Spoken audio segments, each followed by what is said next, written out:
Good day, everybody. So I hope you're doing fine. Today I will be discussing about plane refractors. So plane refractors have two refracting surfaces, same as prism, but their difference is that the prism creates or make a displacement or deviation, permanent deviation of light that will pass through it. But in plane refractors, they will only cause a slight displacement of the light ray that will pass through them.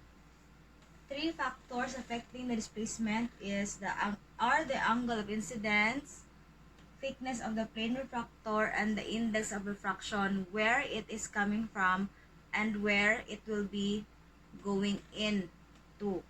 So we have the formula.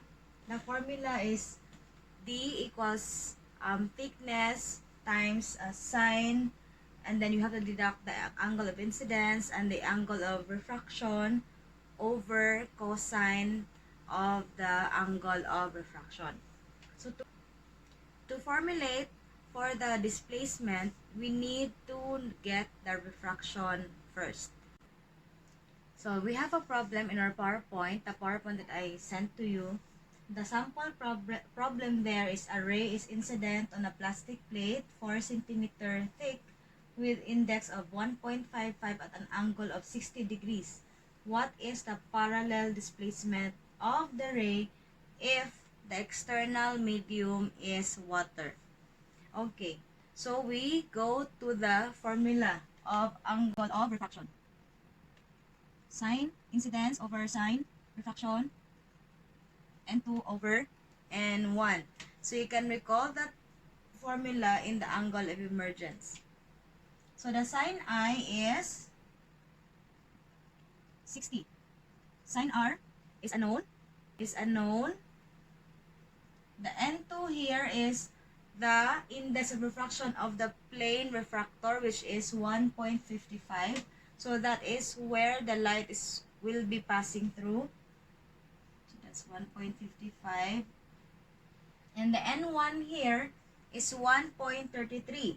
The index of water, because so cross multiply. So what will happen is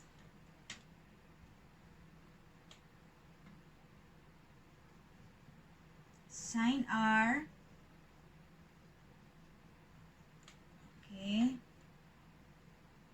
and sine 60, sine 60, sine 60, I hope we have the same answer.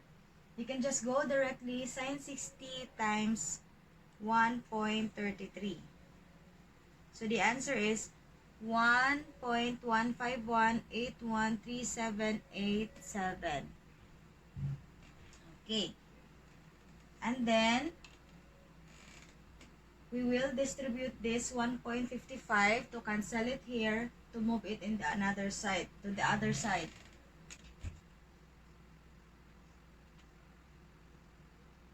So the answer for the sine 60 times 1.33 is, so I just have to move it.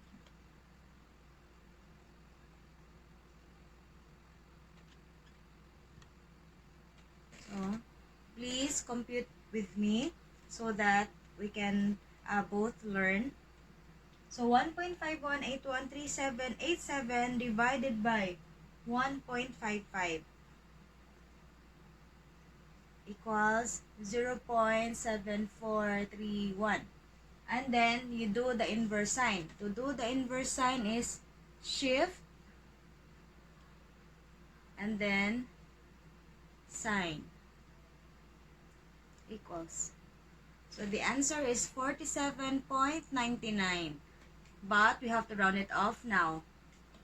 So the angle R is 48 degrees. Okay. So that's for the sine, that's for the angle of refraction. So a while ago, we got we solve for the angle of refraction. So we got 48 degrees or 47.99. So we just round it off to 48. And then now we go to the displacement. V is for the displacement, T is for the thickness, sine, and you have to subtract the incidence and the refraction first, and then we have the cosine R. So thickness is 4 cm.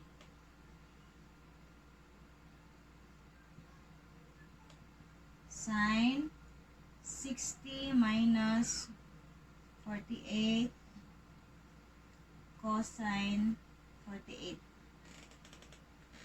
So you can really just you have to subtract first.